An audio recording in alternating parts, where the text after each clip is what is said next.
boys and girls. Good morning, teachers, parents, and district staff members. On behalf of District 123, I extend a good morning welcome to our honored guests from the great village of Oak Lawn, Mayor Sandra Burry, Village Clerk Jane Quinlan, Village Trustee Terry Borderer, and our very own DARE officer, Detective Tom Cronin.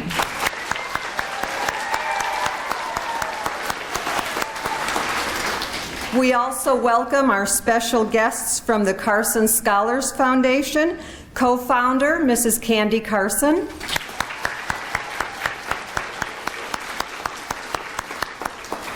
Executive Director Amy Warner,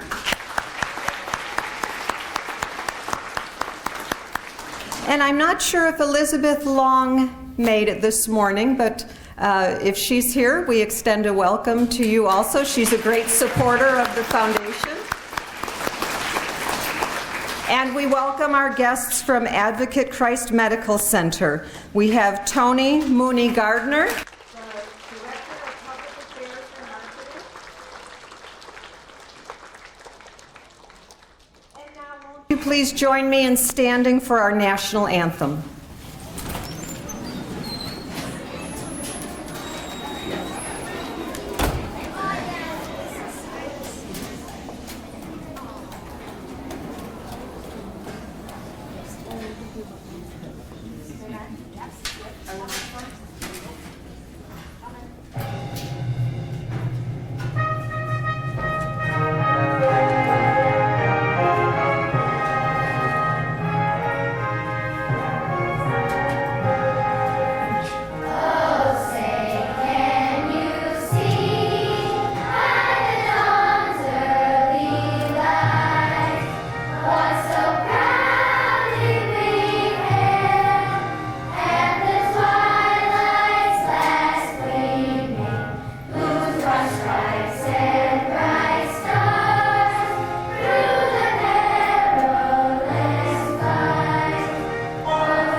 Thank you, Mrs. Gleekus, and our sword chorus. Can you sit on the risers now?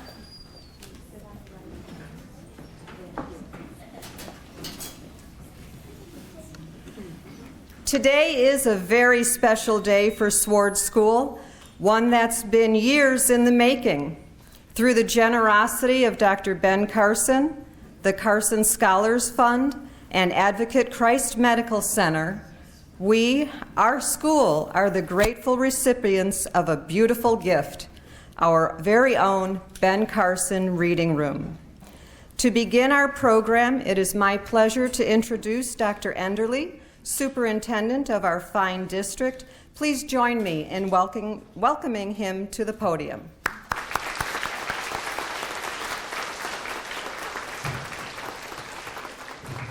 Thank you, Mrs. Glut and Sword community, and to our distinguished guests, thank you for coming and helping us celebrate today. Today is certainly a day of celebration here at Sword School. And students, I would like you to raise your hand. And how many of you out there like to read? That is great. Now I'm going to ask you one more question today. How many of you love to read? That's very good. I like to see those hands because that is, in a sense, what we do celebrate today as we dedicate our Ben Carson library space here at Sword School, your love and your passion for reading. And we want to encourage you today here as we celebrate that, but also as you move forward to always embrace a passion and a love for reading. Reading is not only at the foundation of your education, but reading also opens up many doors of opportunities for you today and for your future. So today I would like to again thank our friends and partners from the Carson Foundation and Advocate who have helped us today upgrade our library program and help instill in you a love for reading. So once again, thank you and enjoy today.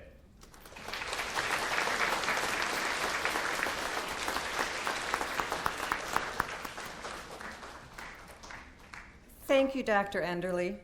Next, I'm delighted to invite Mr. Deiters to the podium. Mr. Deiters is the director of the Oak Lawn Public Library, and we know that Sword students L-O-V-E, the library. It is truly a gem in our community crown. Mr. Deiters?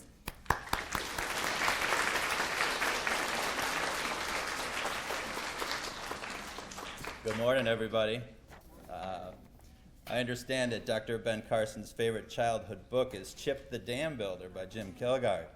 Now, I've not read this book, and I probably never will, as it's already out of print, and it sounds like it's going to be a few bucks to get your hands on it. But I have read other works by this author, including Big Red and Irish Red, classic tales of outdoor adventures featuring a boy and his brave Irish setter.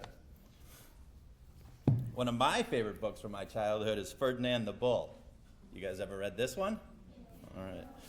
It's by Monroe Leaf, and rather than kick and butt and jump around with the other young bulls, Ferdinand liked to sit quietly under the cork tree and smell the flowers. In other words, Ferdinand liked to be quiet and contemplative. Maybe he even took time to think big as he sat in the shade overlooking the meadow. As I visited the new Ben Carson reading room with its comfy chairs and freshly painted walls and well-stocked shelves, I hope that the visiting students make themselves at ease with their favorite books and sit just quietly like Ferdinand and think big thoughts like Dr. Carson. This wonderful new space would not be available without the generous donation from the Carson Scholars Fund, created by Dr. Ben and Mrs. Candy Carson, and the hard work of Principal Glut and her administrative assistant, Carol Herbold, and also because of the time and the energy of hardworking parents like Corey Burnt, Tasha Hearn, Lisa Jaworek, Shannon Kazmierczak, and of course my beautiful, intelligent wife, Erica, who helped me write this speech this morning. Thank you for including me in today's celebration of this newly created reading area. I am sure that the students of Sword School will enjoy it for years to come as they sit just quietly and think big.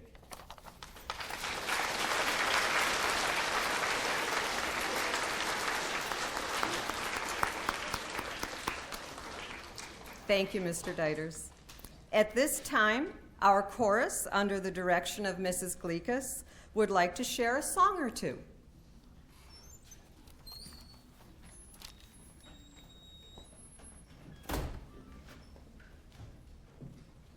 Our first song is actually the Sword School song, and the lyrics were actually written by the person who did the school's name after, Carl Sword.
Thank you, Mrs. Gleekus. Thank you, choristers.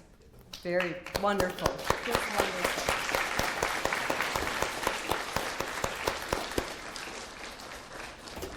I am honored at this time to introduce our next guest speaker, Mrs. Candy Carson. Her instrumental work with the Carson Scholars Fund is a remarkable example of service to others, a quality that we strive to develop in all of our Sword Eagles. Please welcome Mrs. Carson to the podium.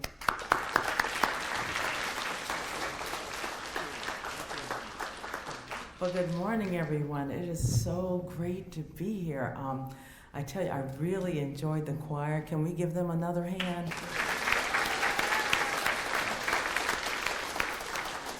And I tell you, she says it's about service, but man, this is so much fun. I tell you, coming out and seeing you guys, and you're all excited about learning and reading. It's just, gosh, this is fun. I mean, you say it's service, but man, this is good stuff. There's a question that I usually ask the young people when I go to one of these. This week we opened 6 reading rooms already in Sacramento, and every time I ask a question, it was a little bit different. So I'm going to see how you guys do. The question is, how many of you ever get bored?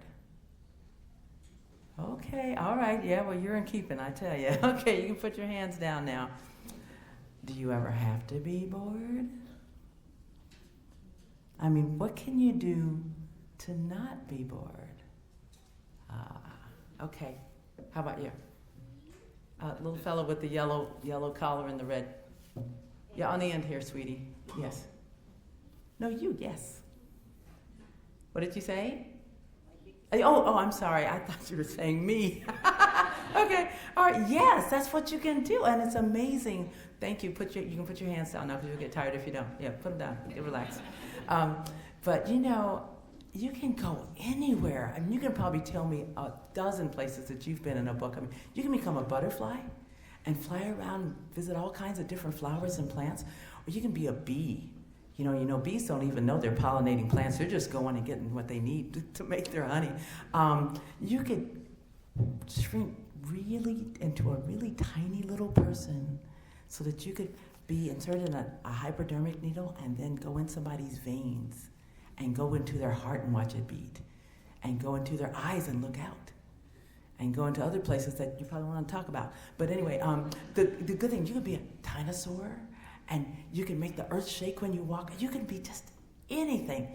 So anyway, that's the neat thing about reading. And when you read, it's exercising your brain.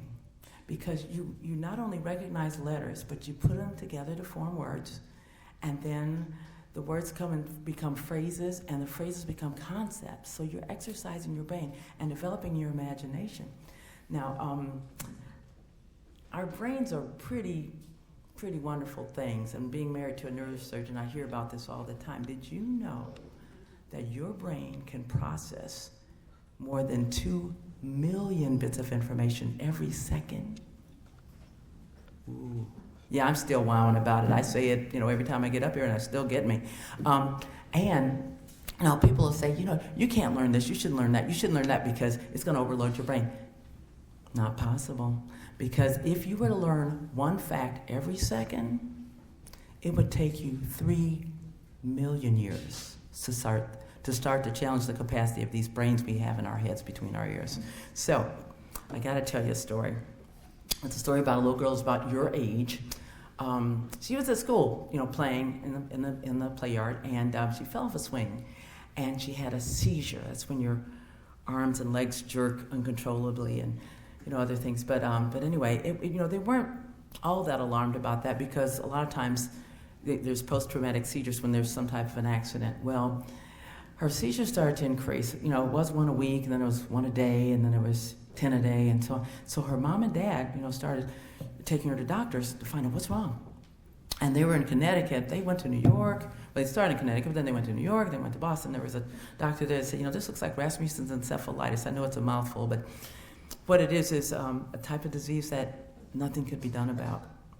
And they said, she's just going to eventually deteriorate and die. So Her mother didn't like that answer, so she kept looking online and everywhere else she could, and she found out about my husband and a type of surgery that he had resurrected. It was something they used to do, but because the mobility and people would usually die from it, they didn't. But because medicine had progressed, he had started doing it again. And she read about it, so they decided to come to Hopkins, set up the appointment, and my husband, did the examination and said that she was a candidate for this type of surgery. So at first the parents didn't want to do it because one of the complications might have been that she wouldn't wake up and they wanted to be able to say goodbye to the little girl.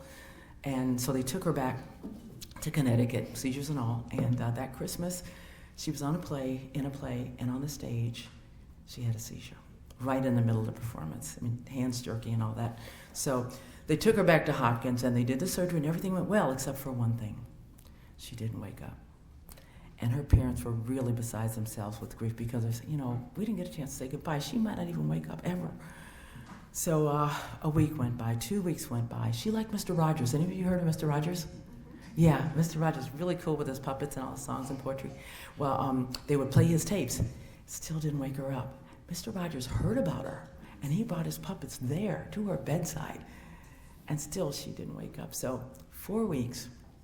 Her father's lying on a cot next to her bed because he wanted to be there in case she ever woke up. And in the middle of the night, it was 2 a.m. She says, "Daddy, my nose itches." And he jumps up and he runs out in the hall saying, she talking to his head on his underpants. But anyway, that was the start of a big recovery. And when they went back to Connecticut, they realized, the procedure that my husband did was called a hemispherectomy. That's taking out half your brain. And the half they took out was the one where logic is processed. Now, this is something you can do in children because you're in growth mode, and a lot of the brain cells haven't decided what they're going to do when they grow up yet. So when you have a disease process that's gradual like that one, all of the functions that were processed on that side of the brain went to the other side. So she was good. I mean, that's what's supposed to happen anyway. They took her back, but they were concerned because the half they took out was the half where logic is processed. So they were concerned about how her math would be. She worked so hard over that next year that she was at the top of her math class. So if she can do that with half a brain, what can you do with a whole brain and a little determination? So keep that in mind as you develop yourselves, and I want you to consider what this reading room means. First of all, you have very caring educators here. You have very caring community leaders here too. I mean, your mayor is here.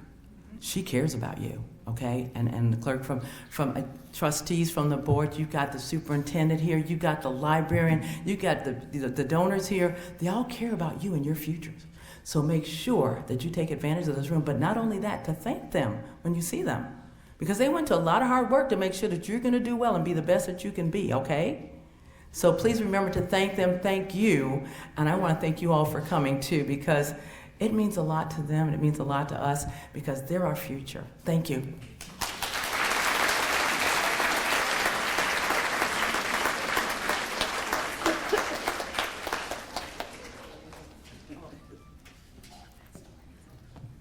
Mrs. Carson, would it be okay if we invite Tony from Advocate Christ Medical Center before we see Dr. Carson's message?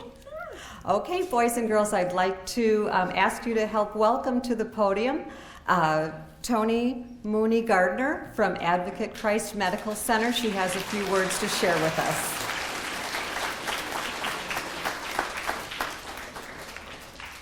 I'll have to raise this a little bit. Thank you, Principal Glute, so very much. First of all, on the absence of our president, Ken Lucart, who is away on medical leave, I bring you greetings from Advocate Christ Medical Center. What's so exciting this morning, in the words of the late poet, Dr. Maya Angelou, she said, "Any book that helps a child form the habit of reading is a good thing, is a real good thing." And at Advocate Christ Medical Center, we believe it's a real good thing. We formed this partnership with the Carson Foundation in 2012. We opened our first reading room right down the road at Dawes Elementary. So today we're opening 2 reading rooms with Sword and Comar. But the good thing about it, for this area where you live, this is our 7th reading room that we've partnered with the Carson Fund to open. And some of you all may say, well, what does a hospital have to do with reading? Well, you look at the profession. If any of you all want to be a doctor one day, you're going to have to know how to read. If any of y'all want to be a nurse, there's a lot of openings in the medical field. And a lot of companies are going to elementary schools to get children to want to move into that profession. So whether it's a doctor, whether it's a nurse, whether it's an administrator like myself, or like my president, Ken Lucart, who runs all of Price Hospital, the one thing you have to do is know how to read.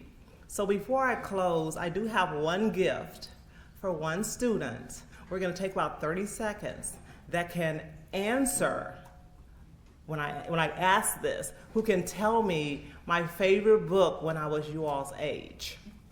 Just talk. Cinderella. Come on, just blurt it out. Come on. Keep going. What do you say? Okay, I'm gonna give you a hint. It's a color. It starts, okay. Who said that? You said it right there in the back.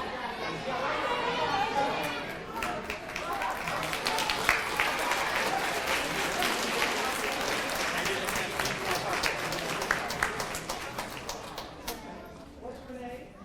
Okay, Nila. Go by the microphone. Let's go back over here. Okay, does everyone know who you are, Nila? Give your full name. Neela Perkle. Okay, Neela Perkle. Well, when I was Neela's age, my favorite book, I love every book by Dr. Seuss. But my favorite was Green Eggs and Hams. I like every Dr. Seuss book. And so the one thing that Neela did in terms of using her brain, Tom, I said a color. She's like, she's on Family Feud. You watch Family Feud? You don't? No. You're good. So if we can get Neela's name, her home address, I'll drop the gift back by the school. I first wanted to make sure it was going to be a boy or a girl, so that way I don't give a boy a girl's gift and a girl a boy's gift. So thank you so very much. Well, I just want to close once again.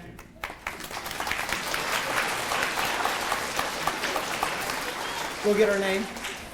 So I'll just close once again and just thank everybody for coming, for being here. We thank our dignitaries that's here. Mayor Berry, you come to a lot of our events that we have. But just on behalf of Advocate Christ Medical Center, the Carson Foundation, we really appreciate the partnership that we form, and we just want to continue our support for this community. Thank you.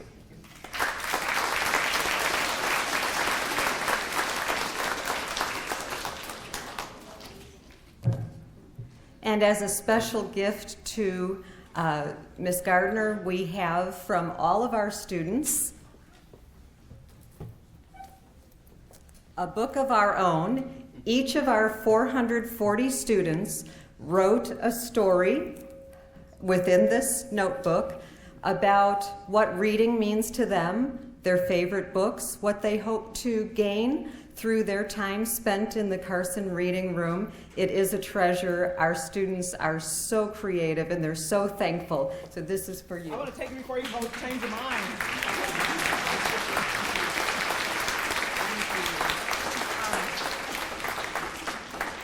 My mom and dad always raised me when I get a present, I say thank you. So thank you so very much. I'm going to just go through it. I'm going to share it with our office. And when Ken, matter of fact, this is the best time to probably give this book also to Ken to let him read it since he's going to be up for a while. Thank you so very much.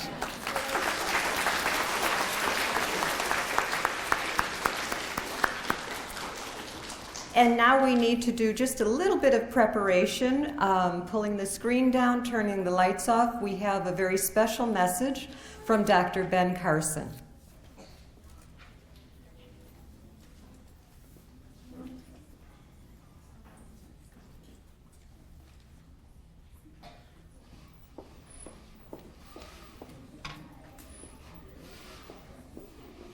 Fellow man, today is a special day, and I am honored to share it with you.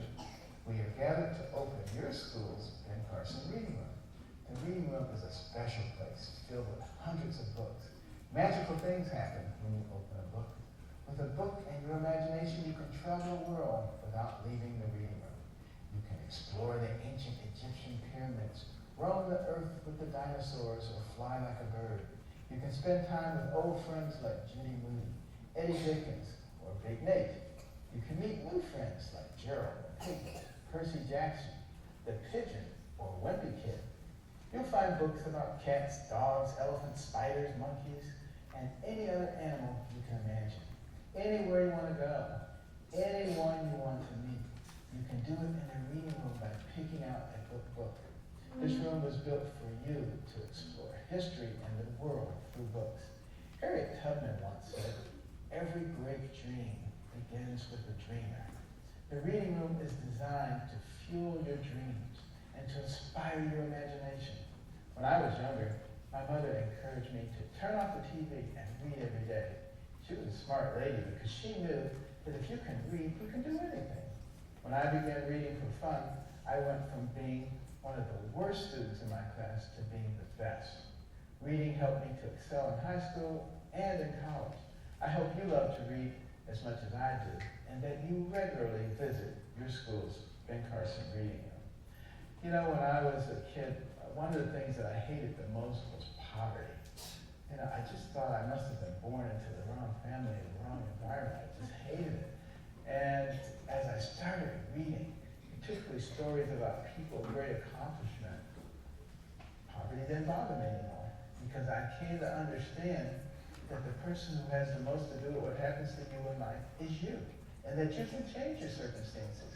You can do anything you want. You just have to be willing to put forth the effort and to have the energy to do it. And what a difference it makes when you change your opinion of who you are through your reading and your learning. A lot of people in your school and community work very hard to create this room. These people donated their time, talent, and resources because they know the importance of reading and are committed to your success. Congratulations on your new Ben Carson reading room. I challenge each and every one of you to do your very best, and I encourage you to read every day and to always think big. Currently, there are over 120 Ben Carson reading rooms across the nation, located in schools just like yours. The Carson Scholars Fund would like to express its most heartfelt gratitude to the Advocate Christ Medical Center for dedicating this reading room. In addition to the Advocate Christ Medical Center, we would like to thank your principal and the reading room committee members for their efforts. These people donated their time and resources because they know how important reading is and are committed to your success. Congratulations on your new Ben Carson reading room.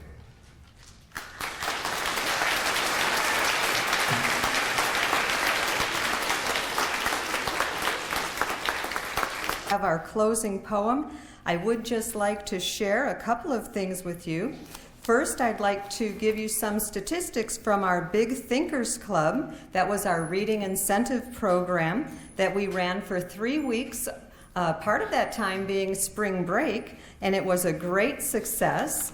We had 176 students participate. That's 40% of our school, reading on their own time on spring break, at home, their own choice of books. We're very proud of those students who chose to go above and beyond.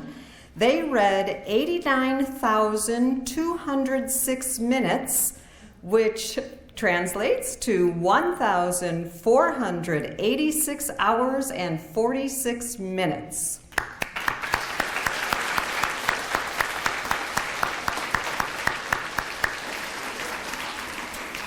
And we have many wonderful prizes to share with all of our boys and girls who did choose to participate.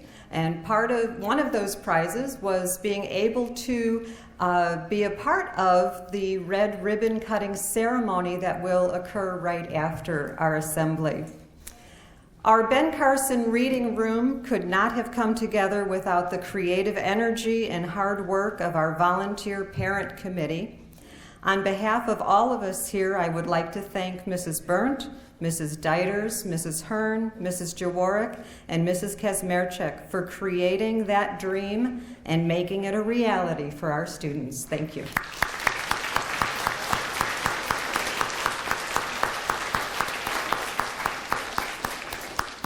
And at this time, I'd like to ask the students who are sharing our final inspirational poem to please come forward.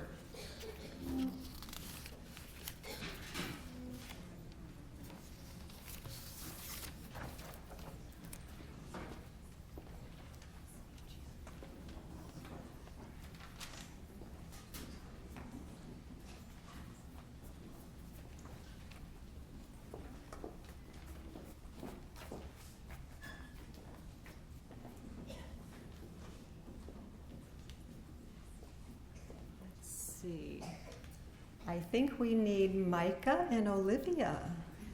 Are they here? Okay.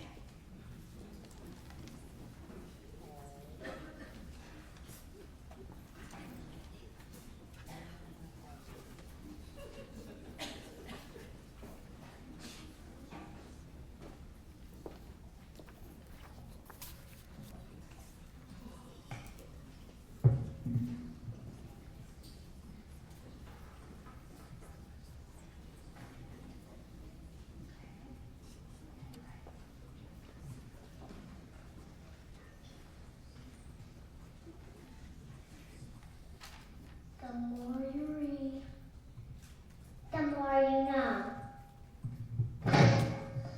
The more you know, the smarter you grow. The smarter you grow, the stronger your voice. When speaking your mind or making your choice.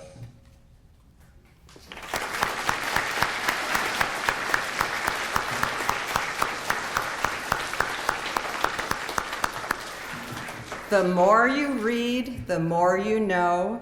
The more you know, the smarter you grow. The smarter you grow, the stronger your voice. When speaking your mind or making your choice.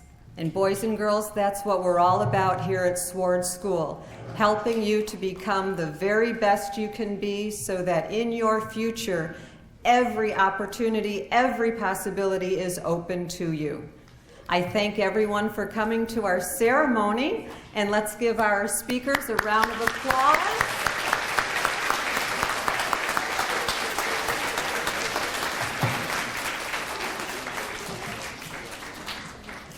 And now I'd like to ask the boys and girls who will be participating in our ribbon cutting ceremony to please stand up. Mrs. Briseno and Mrs. Katalinic are in the back of the gym. They'll take you to the reading room.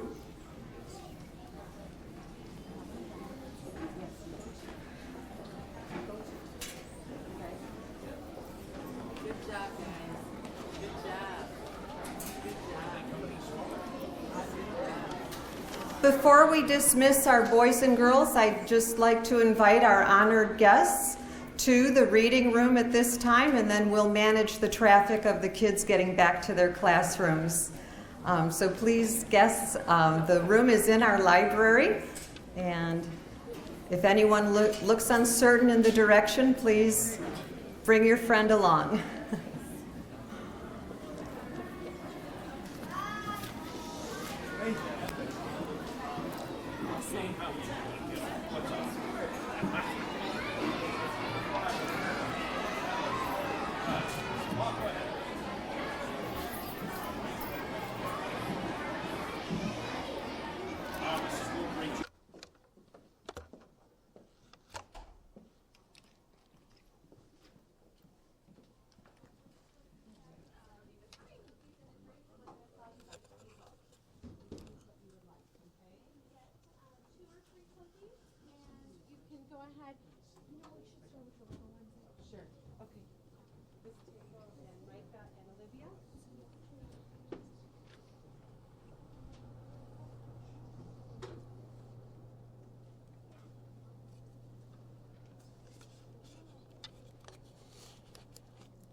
they were noticing at the other end of the library, each time they came in, there was something just a little bit different. And it was so wonderful for me to see the excitement grow in our students as they saw each little piece added to the area. We are so very proud of our parent volunteers, our PTA resources that help support some of the purchases that we made, along with the funds from Advocate Christ Medical Center and the Carson Foundation. It's truly a magical space, and we're so happy everyone is here to enjoy this moment with us. Now, I've never done a red ribbon cutting ceremony, and certainly we would like Mrs. Carson, Dr. Enderly, Tony, and Mr. Deiters, the mayor. Oh, and me?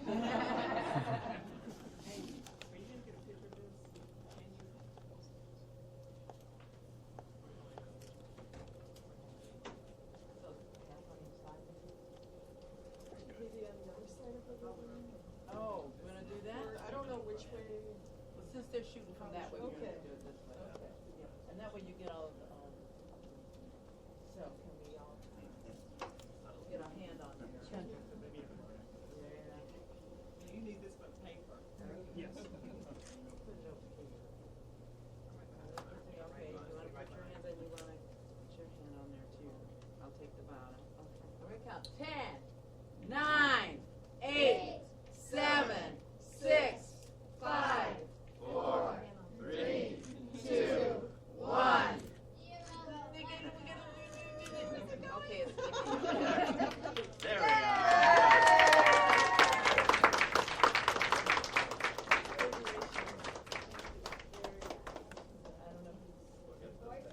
No running with purple, those. did you notice?